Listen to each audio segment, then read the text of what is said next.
Hey BookTube, this is the Twas the Night Before Christmas tag.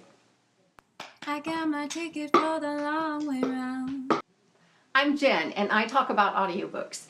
And I'm going to talk about audiobooks in a tag that was originated with Aoife at Fred Weasley Died Laughing. She came up with this wonderful original tag, perfect for the holidays, where she took the poem Twas the Night Before Christmas and she made up questions for each kind of stanza.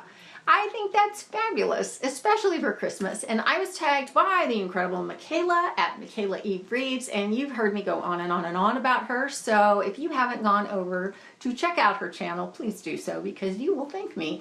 She is hilarious. Okay, I think that this tag, because of the way it's written, just needs to be read with a British accent. You know, Elena, you can tell me if I do this very well or not, but yeah, we'll see. 'Twas the night before Christmas, when all through the house not a creature was stirring, not even a mouse. A book that kept you up so late that everyone else was asleep. I remember staying up pretty late reading The Revolution of Ivy by Amy Engel. I couldn't wait for that sequel and I couldn't put it down once I got it, and it was fantastic. So yeah, definitely worth reading. That's a great series. It is out on audio now, and it's narrated by Taylor Meskimen, who does a wonderful job with it. Yeah, highly recommend it. And Mama in her kerchief and I in my cap had just settled our brains for a long winter's nap. A book that made you fall asleep. The Hobbit by Tolkien, because the man has to describe every single blade of grass in the Shire. You know, the movie was enough for me. And feel free to throw things at your screen right now because this is blasphemy. Well, whatever. I can't stand those books. The movies, yes. The books, not for me. When out on the roof there arose such a clatter, I sprang from my bed to see what was the matter. A book or a book scene that made your heart race. I can remember painting this house, and I was up on a ladder up near the ceiling. I think I might have been cutting in around where the ceiling is, and I was listening to The Martian by Andy Weir on audio, narrated by R.C. Bray, and I kept thinking, oh my gosh, oh my gosh, oh my gosh, oh my gosh, are they gonna get him off the planet? Oh my gosh, is this gonna work? Oh my gosh, oh my gosh. Yeah, talk about making my heart race. Yes, and I wasn't very high up on the ladder even. It is a great book, and it's a good movie, and I highly recommend it. When what to my wandering eyes should appear but a miniature sleigh and 8 tiny reindeer. An object in a book that was utterly magical, or a magical book. Lots of options for this one, but it seems like I'm always dragging this series out for a tag, and of course I'm doing it again. This is Midnight City. It's by J. Martin Mitchell, and it is part of the Conqueror series. This is book 1. In this world, it's a post-apocalyptic world where aliens have crashed a ship into a tower, like a cell phone tower or something like that, in North Dakota, I think, or South Dakota. And it created a singularity. And so everything in the surrounding area, all the stuff in the towns and everything has been changed on an atomic level. So they're called artifacts, and you have to know what you're doing to go into this kind of area around where this tower is. And there's a character in this book who collects these artifacts and can put them together to do cool things. For example, she could take something like a thumbtack and a spool of thread and a quarter and, I don't know, something else small, and put it together with a rubber band and throw it at you, and all of a sudden you're floating to the ceiling.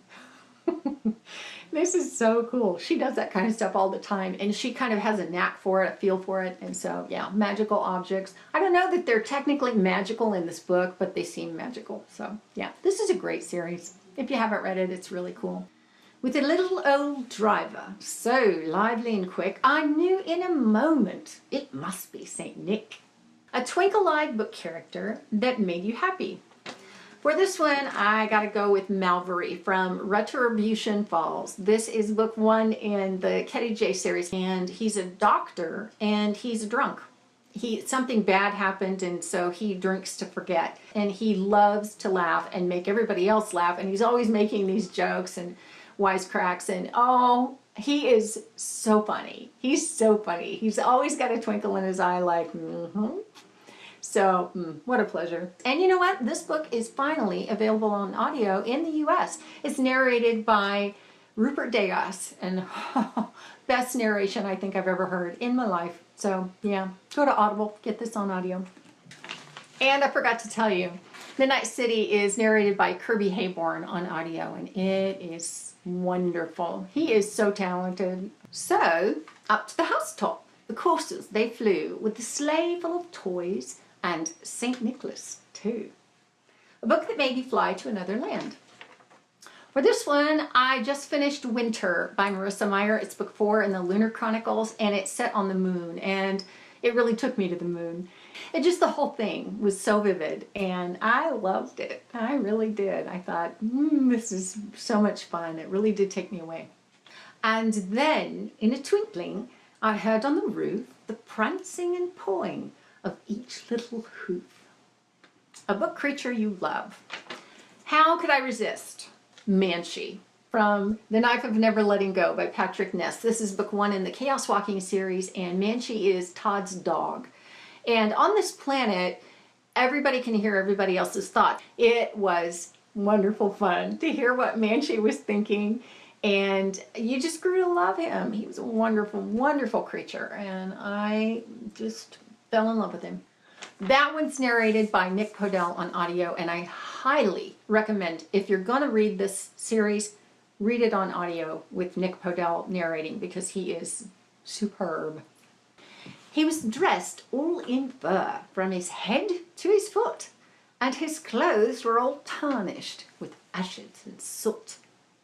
A character that proves to be more than his or her first impression. For this one, I chose ELISA from the Girl of Fire and Thorns trilogy by Ray Carson. ELISA is kind of a spoiled princess, and as the trilogy goes on, she grows into this very capable, confident woman, and she was really kind of pitiful when you meet her, but boy, very different at the end of the series.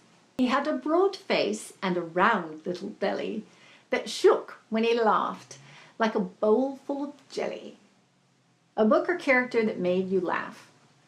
For this one, I chose Warren in the novella Maybe Not by Colleen Hoover. This is a book that accompanies the book Maybe Someday. And it's narrated on audio by Jason Carpenter, and I swear it was one of the funniest books I think I've ever read. I laughed and laughed and laughed. Warren is one of the side characters, and Bridget's another side character. And she's very closed off to the world, and Warren resolves that he is going to break through her shell, and he is going to bring her out. And the process is so funny. Oh my gosh, I laughed and laughed and laughed. And Jason Carpenter was fantastic in the audio. Novellas usually aren't on audio, and that particular one is, and so worth listening to, especially if you've listened to Maybe Someday. A wink of his eye and a twist of his head soon gave me to know I had nothing to dread. A book that makes you feel safe. Well, I know this is going to seem obvious, but the Bible, yeah, for obvious reasons, I don't really think I even need to elaborate. It makes me feel safe. Yeah. He spoke not a word, but went straight to his work and filled all the stockings, then turned with a jerk. A book that put you to work, or a book that you felt that you really needed to concentrate on. For this one, I chose Seveneves by Neal Stephenson. This book is magnificent. It is so epic, and you really had to pay attention. But it wasn't one of those books that if you put it down, you couldn't remember when you had to come back to it. You had to read, like, go back and figure out what was going on. No, not that at all. But you did need to pay attention. It was a wonderful book. 5-star book for me, and oh, so good. It's almost like 3 books in one. And it is narrated on audio by Mary Robinette Kowal, who is also an author, and Will Dameron, I think, who were both wonderful. Especially Mary Robinette Kowal, because she just was able to get it. You know, I don't know if she knows Neal Stephenson or what, but boy, she brought that one to life, and it was really a pleasure to read. And finally, Happy Christmas to all, and to all a good night. A book with a magnificent ending. For this one, I think I'm going to go with The Strange and Beautiful Sorrows of Ava Lavender. This one just ends on such an up note. I thought it was going to make me cry. I thought this book was going to be a real tearjerker, and it wasn't at all. It was very uplifting at the end and wonderful, and I loved it. I can't really tell you the ending, but you'll know what I'm talking about if you read it, because it literally ends on a very high note. I'll just leave it at that. Yeah, it was really good. And I have an honorable mention for this last one, and that is The Gift of the Magi by O. Henry. I love this edition. I read it every year, and it's so beautifully illustrated by Lisbeth Zwerger. But I love the ending. I really do. And if you know the story of this, I won't tell you, because if you haven't read it, I don't want to spoil it, but I will tell you that it's a fable. I want to read to you the last paragraph of the story, just because I think it's so appropriate for Christmas, and I think it's wonderful. So I'm going to read it to you. The Magi, as you know, were wise men, wonderfully wise men, who brought gifts to the babe in the manger. They invented the art of giving Christmas presents. Being wise, their gifts were no doubt wise ones, possibly bearing the privilege of exchange in case of duplication. And here I have lamely related to you the uneventful chronicle of two foolish children in a flat who most unwisely sacrificed for each other the greatest treasures of their house. But in a last word to the wise of these days, let it be said that of all who give gifts, these two were the wisest. Of all who give and receive gifts, such as they are the wisest. Everywhere they are the wisest. They are the Magi. You need to read this book this season if you haven't already. This is such a wonderful story. And that is the 'Twas the Night Before Christmas tag with the British accent. How'd I do, Elena? What do you think? I am going to tag a few people at the end, and I'm sure I will say this to you again, but Merry Christmas. Hope yours is really good. That's it for now for me, and I will see you next time. Thanks for watching. I'm gone. You're gonna miss me when I'm gone. You're gonna miss me by my walk. You're gonna miss me by my taco. You're gonna miss me when I'm gone. Those magic men, the Magi, some people call them